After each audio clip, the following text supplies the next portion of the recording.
Hi guys, welcome back to Saving Salvage and welcome back to the channel.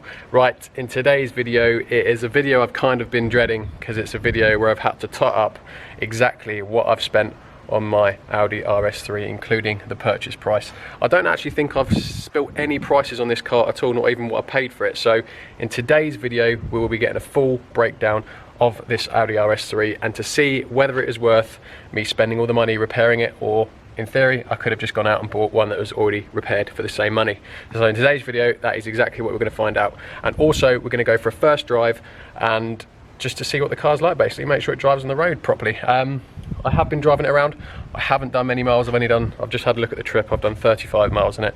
Obviously, due to current restrictions, I haven't been able to drive it properly. So we are going to pop to the shops today to get our weekly shop. So we will be driving it a little bit and you will come along with me. For those of you that are seeing this video and the RS3 for the first time, I will put my link up in the corner to the playlist for this car. So every video that has been documented on this car since I picked it up from Copart. So yeah, if you haven't seen this video before, go back and check those out first and then come back to this one. So as always guys, if you do enjoy these videos, please do like and subscribe, and if you haven't already, please do head over to my Instagram page, which is saving_salvage, just for some pictures during the week, and also I'll let you know when I'll be dropping a new video.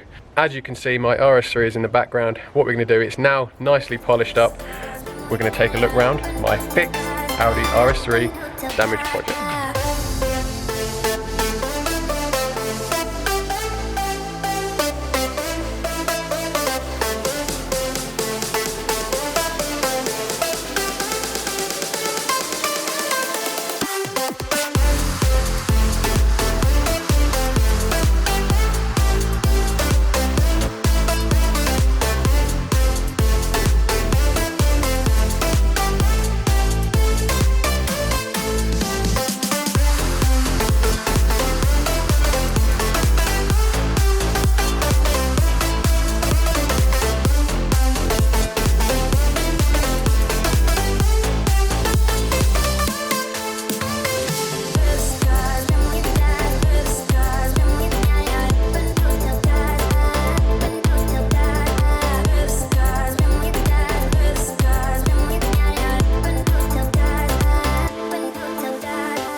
Right, we've just started. I've just pulled out of the drive and this is officially the first proper road test that I'll be doing in the car.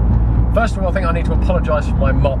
I was due to get it cut just before the restrictions come in and the hairdressers had to close, so it is getting a bit out of control, so I can only apologise. Nothing I can do about it at the minute. Well, I suppose I could shave it off, but I'm not going to. So this car, obviously, only having done 14,000 miles, it is a really nice car. It just feels like a brand new car. It just, everything's tight, steering's tight, no creaks, no knocks, nothing's loose. It's just everything as it should be. And to be fair, I did not expect it to drive this smoothly, being a 8-year-old car now. But it is actually a really nice place to be. I mean, yes, it doesn't have like Apple CarPlay, it doesn't have DAB radio. It has nav, but it's not that good. It's not like a current A3, S3 or RS3 at all, but it's not trying to be. It's just a really raw first gen RS3, and if I'm honest, the noise beats an S3, a new shape S3 anyway. So this will be the first time I'm taking it onto the motorway. Put it in sport, give it a little flip down the slip road.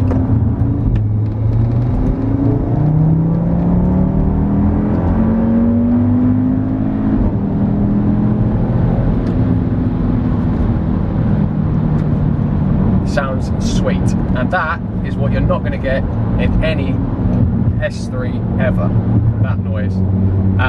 I do have secondary decats on, I have fitted those, but that is it. Otherwise it's completely stock, and it does sound really nice. Doesn't sound as good as a Gen 2 RS3, don't get me wrong, but it just sounds like a grown-up sound. It's not, doesn't backfire, doesn't pop, doesn't do anything like that. It just seems just a more of a grown-up sound, but it still sounds really nice. Drives really nice and straight. Engine pulled well then down that slope. That was the first time I've actually proper redlined it actually. But no, that was absolutely fine. I mean, you would expect it to be. It has only done 14,000 miles. It doesn't veer off to the left or right. It just drives spot on. Proper happy with it actually. Now, you'd have seen from what I said in the title description, I will be doing a cost breakdown on this car. I do have my laptop with me, so when we do stop, I will have a look, because I can't remember everything off the top of my head. There was a lot.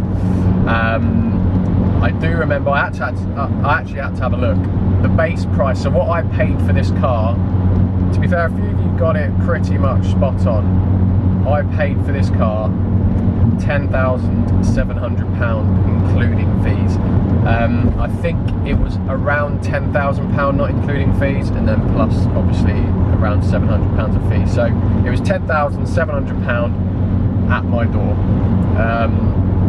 And I knew when I bought it that it was going to be tight. I knew that it was probably going to cost about £5 to fix, and there wouldn't be much margin in it.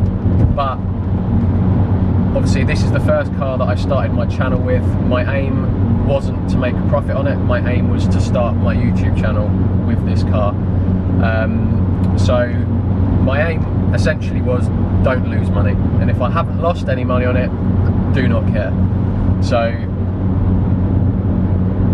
the reason I'm nervous is because there is a distinct possibility that I have overspent, and I have spent more than the car's going to be worth.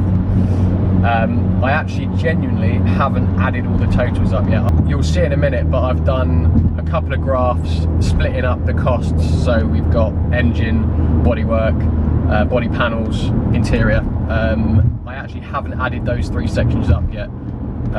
So I will be doing it for the first time in this video once we stop. So I'm going to put a few pictures up now of like before and after. So I've only got about 5 or 6 pictures of before I got the car. So I'm going to put those up now, and then going to do a comparison so you guys can have a look and see the difference. I don't unfortunately have any interior shots of what the car was like before, but just imagine an A3 8P with a blown steering wheel and a blown dash. And that's pretty much it. So a lot of work has gone into this car. I mean, I've had it over a year now. So my YouTube channel has been going just over a year. This was the first video on it, and I think it was mid-February last year. So it has been a long time in the making, but it was, I think, worth it. I mean, I've been polishing this car this morning, and I've basically not been able to stop taking pictures of it. It looks absolutely epic in my opinion. And this is the only RS3 I haven't owned yet, and I've had a Mark II RS3 which was very similar to this, i.e. it was the same colour, had the same matte aluminium styling package, and this looks just as good. I mean, I don't care what anyone says, in my opinion this looks just as good as that does. It is such a nice looking car, and it's, in my opinion, it's just going to be a future classic. I mean, this car, I've had a look on Auto Trader, and there's a few low mileage RS3s like this, obviously not Cat N or anything like that, and they're up for £24,000 to £26,000. And considering that's brand new, they were 40 and they're now 8 years old, that is a pretty good going. I mean, even the Gen 2 RS3s are, some of them like average mileage 40,000 miles. I mean, they're even creeping close to that, 26, 27 as well. So it just goes to show how well these RS3s are doing. In my opinion, being a Mark 1 RS3, they're just going to be a future classic. So I'm not in any rush to sell this, if I'm honest. So while I'm just driving, I'll talk you through what I know off the top of my head that we've done to it. So when we got it, the front bumper was gone, the near side front wing gone, the radiator, condenser, slam panel, additional radiator all gone. The bonnet was damaged, the offside front wing was damaged, interior, dashboard blown, steering wheel airbag blown. What else we got? There was a few engine components. There was a hard boost pipe gone, the boost hoses gone, both sides, intercooler gone, near side headlight gone, completely smashed to bits. And there was also quite a bit of bodywork. So we had this door here gone beyond repair, the offside rear door gone beyond repair, the wheel arch on the offside rear was dented, quite badly damaged, needed repairing, and also the rear bumper, I'll show you a picture now, you should be able to see it. It had pulled out of where it was sat, and it was also damaged and split all down the back of the bumper. So that was needed repairing as well. Where am I going? Sainsbury's. That needed repairing as well, and then we got all alloys curbed, and then we also had near side front tyre gone, and also the offside front tyre was on about 3 mils, so they got replaced as well. We also had a wishbone bent, replaced, steering arm replaced. Just trying to think everything. I mean, this is all off the top of my head. I think under tray, I've got it. I haven't actually fitted the under tray yet because obviously I wanted to check, make sure there's no oil leaks, coolant leaks, etc. What else have we got? That was pretty much it, I think. So there was a lot of stuff that needed doing to this car, and possibly I was a little bit naive because I assumed that they wouldn't be as expensive as I thought they were going to be. But if you've already seen my videos, you will know that actually the parts were very expensive, and some of them, like for a tiny little piece, I couldn't even buy.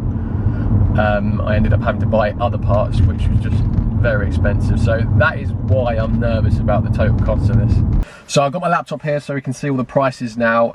I'll put on the screen to show you what I'm looking at now. So this is the first sheet, it's the engine parts, and you can see at the top there the base car, £10,700, and then you can see all the parts that we've spent on the engine. Rad pack, intercooler, you can see, I don't need to talk you through it, and that was a grand total of, I'm gonna have to get my phone out to be able to total the total amount. So that was a grand total of £950 for the engine parts. Bloody hell, that's quite a lot, isn't it? Now we have, what else we got? Right, now we've got the body parts up. So as you can see again, doors, wing, bumpers, including the spare bumper I had to buy, grills, windscreen, under tray, lock carry, etc. And that was a grand total of £1,895 for those. And then we go on to the bodywork. So what I've had done, taken it into the body shop to have the parts that I couldn't do. So you can see there, look, bonnet and the offside rear wheel arch, the wheel refurb, side skirts, the misc paint, miscellaneous paint. That was the paint, because obviously I painted this door, the front bumper and the near side wing. I did those myself, so that was the paint for those. And obviously I've put the 2 front tyres on there also, giving us a grand total of £1,530 for that. So then we go to interior, and interior we've got the dashboard, driver's airbag, mirror glass, and I've put the main miscellaneous onto this one. So they are for parts like screws, little sensors that didn't cost much, little clips like the clip for there, all little things that are under £10, but there was a fair few of them. So I've put a miscellaneous of about 150 quid, which is probably being slightly generous. So that gives us a grand total of 698. So I think that's all of them. I think that's everything fitted to this car. And now we've got to do a grand total.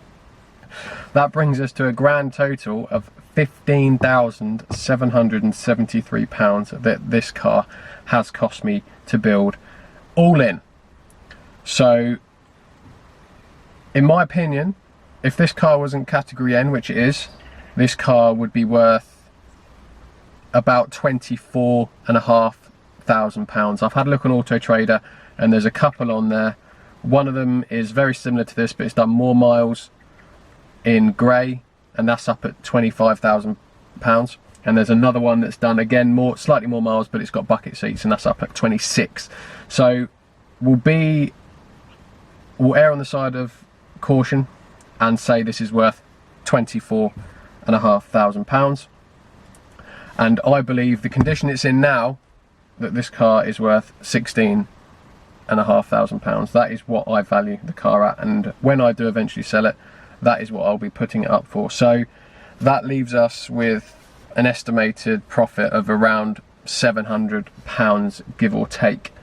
Little tunnel, windows down.